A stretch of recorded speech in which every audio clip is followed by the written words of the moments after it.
Pasti teman-teman pernah dengar celetukan, anak Gen Z gampang banget nyerah. Baru dikritik dikit langsung overthinking. You have probably heard people say that Gen Z give up easily and start overthinking after just a little bit of criticism. Atau, anak zaman sekarang, kalau stres dikit, pasti langsung healing. Or that kids this day, when they feel a little stress, immediately go healing. Lalu, teman-teman pasti pernah mendengar istilah generasi strawberry.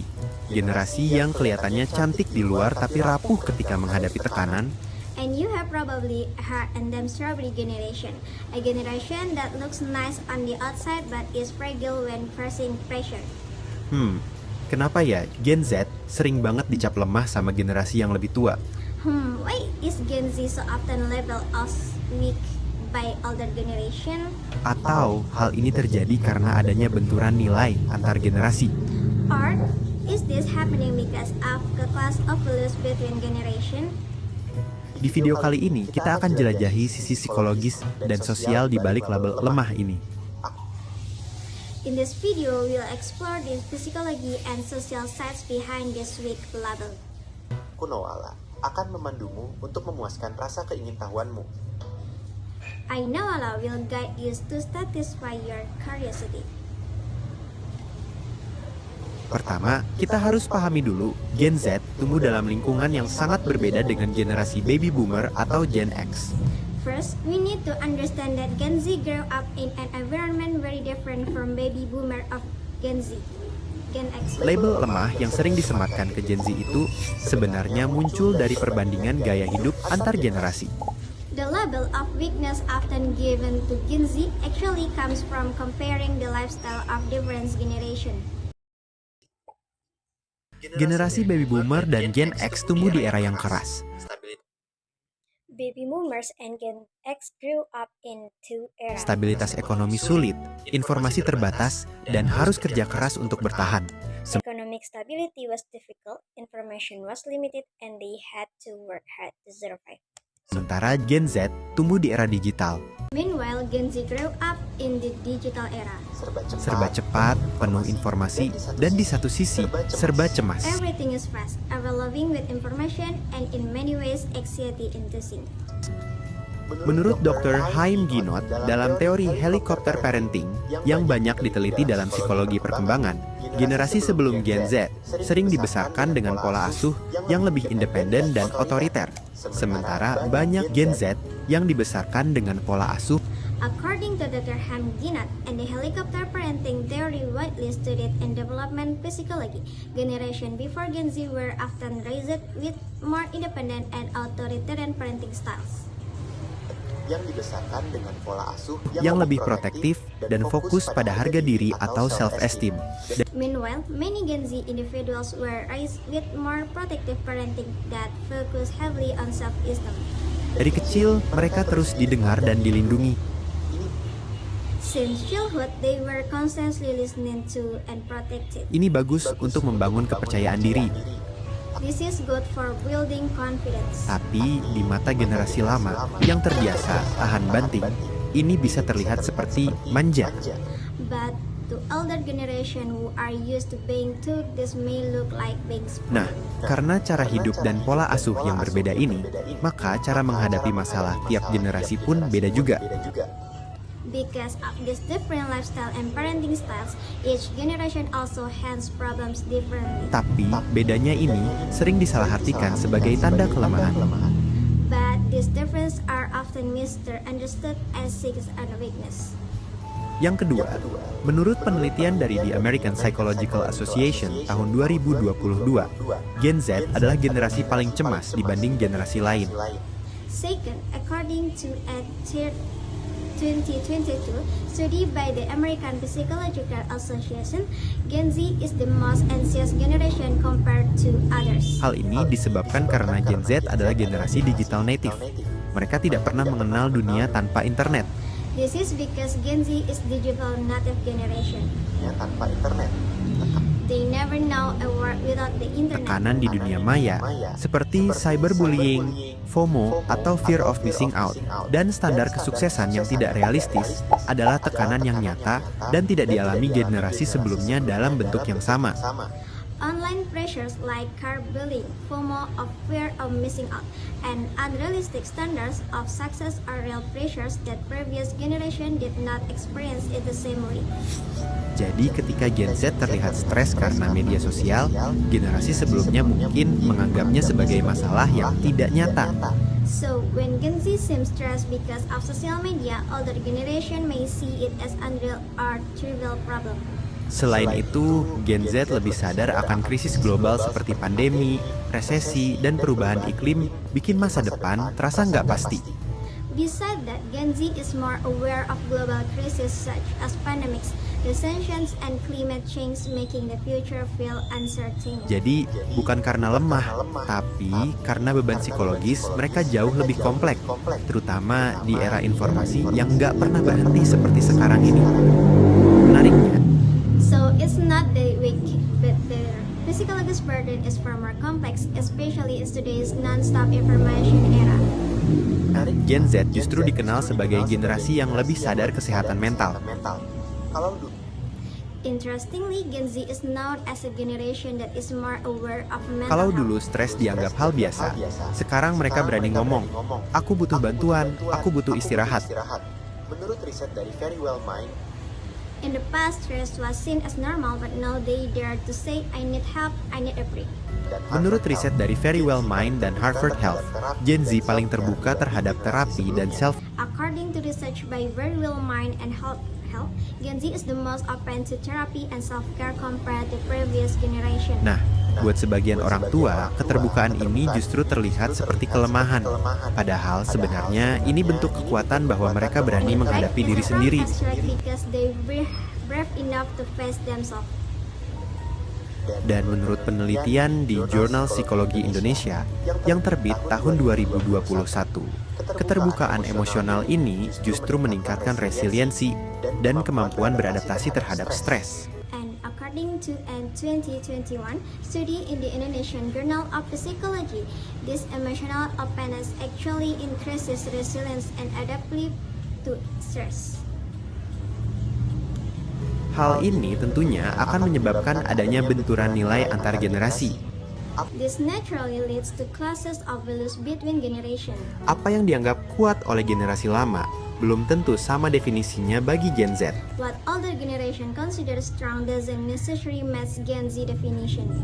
Berdasarkan penelitian oleh American Psychological Association atau biasa disebut APA, bagi generasi lama, kuat berarti diam dan menahan masalah. Based on research by the APA for organization, strict means staying silent and enduring problems. Namun bagi Gen Z, kuat justru berarti berani mengakui kelemahan dan mencari pertolongan. But for Gen Z, strict means acknowledging weakness and seeking help. Apa yang disebut lemah oleh generasi lama sebenarnya adalah kesadaran akan kesehatan mental yang lebih tinggi. What older generation call weakness is actually higher awareness on mental health. Gen Z lebih berani bilang, aku nggak baik-baik aja. Gen Z is more willing to say, I'm not okay. Dan itu adalah bentuk keberanian baru. And that is the new form of courage. Sebagai bentuk, mereka berani menghadapi diri sendiri dan lebih aware akan diri sendiri. It shows they dare to face themselves and are more self-aware. Lalu, berdasarkan studi dari LinkedIn atau Deloitte tentang tren kerja Gen Z, bertahan di pekerjaan yang toksik justru dianggap bodoh. Then, according to studies by LinkedIn and Deloitte and Gen Z work strengths, staying in a toxic job and considered foolish. Lain halnya dengan generasi baby boomer, mungkin bangga bertahan di satu perusahaan selama 30 tahun. Unlike baby boomers who may be prone to stay in the same company for 30 years. Gen Z lebih loyal pada nilai-nilai pribadi, work-life balance, dan pertumbuhan diri. Gen Z is more loyal to personal values, work-life balance, and self-growth. Sementara generasi sebelumnya, sikap ini bisa dianggap sebagai tidak setia dan cepat menyerah. Meanwhile, to older generation, this attitude may look disloyal or easily giving up. Sekarang bayangkan, bagi generasi yang dulu berjuang dari nol, kerja keras tanpa banyak mengeluh itu tanda kekuatan. Now imagine for generation who used to struggle from nothing and work hard without complaining that is a sad truth. Tapi bagi Gen Z, keseimbangan hidup dan kesehatan mental justru jadi prioritas. But for Gen Z, life balance and mental health are the priorities. Jadi, yang terjadi bukan siapa kuat, siapa lemah, tapi benturan nilai hidup dan cara bertahan yang berbeda. So the issue is not who's strong or weak, but a class of life values or survival strategies. Jangan salah, di balik stereotip lemah, Gen Z juga punya kekuatan luar biasa. Make no mistake, behind these stereotypes, Gen Z also has incredible strengths. Yang pertama, adaptif terhadap perubahan teknologi. First, they adapt quickly to technological change. Kedua, punya empati sosial tinggi. Second, they have high social empathy. Terakhir, berani bicara soal keadilan, kesetaraan, dan isu global. Lastly, they dare to speak up about justice, equality, and global issues. Penelitian dari survei Deloitte Global pada tahun 2024 bahkan menyebut Gen Z adalah generasi paling sadar nilai, paling peduli terhadap isu kemanusiaan dan lingkungan. In 2024, Deloitte Global Survey even states that Gen Z is the most values-driven generation and the most concerned about humanitarian and environment issues. Jadi mungkin mereka bukan lemah, tapi lebih peka dan manusiawi. So maybe they are not weak, but more sensitive and more human. Jadi, setiap generasi punya caranya sendiri buat bertahan. Every generation has its own way surviving. Gen Z bukan lemah, Gen Z is not weak. mereka hanya berjuang di medan perang yang berbeda.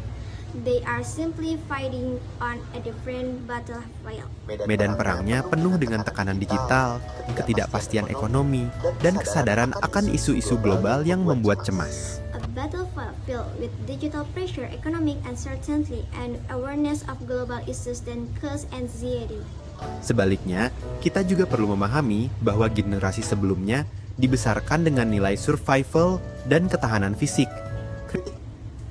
Conversely, we also need to understand that older generation will arise with values of survival and physical endurance. Kritik mereka, meski terdengar menyebalkan, seringkali berasal dari rasa khawatir dan cara mereka menunjukkan kasih sayang menurut bahasa mereka. Their criticism, though annoying at times, often comes from worry and their own way of expressing care. Kalau kamu Gen Z atau mungkin dari generasi sebelumnya, gimana menurutmu? If you are Gen Z or maybe from the older generation, what do you think? Pada hari Sabtu, Presiden Trump merayakan 1 tahun pertamanya menjabat. Sudah hampir 1 tahun sejak melantikannya, walaupun rasanya seperti tahun anjing, rasanya seperti sudah jauh lebih lama. Tingkat persetujuan terhadap Presiden Trump menurut jejak pendapat yang dirilis kali ini berada di angka 37% yang tidak terlalu bagus. Tapi itu adalah survei terhadap orang dewasa. Saya ingin tahu apa pendapat anak-anak untuk tahun pertamanya menjabat. Jadi kami menghentikan Bapak anak di jalan dan bertanya kepada mereka bagaimana kinerja Presiden. Menurutmu bagaimana Trump menjalankan tugasnya tahun pertama? Hebat? Apa yang menurutmu dilakukan sehingga hebat?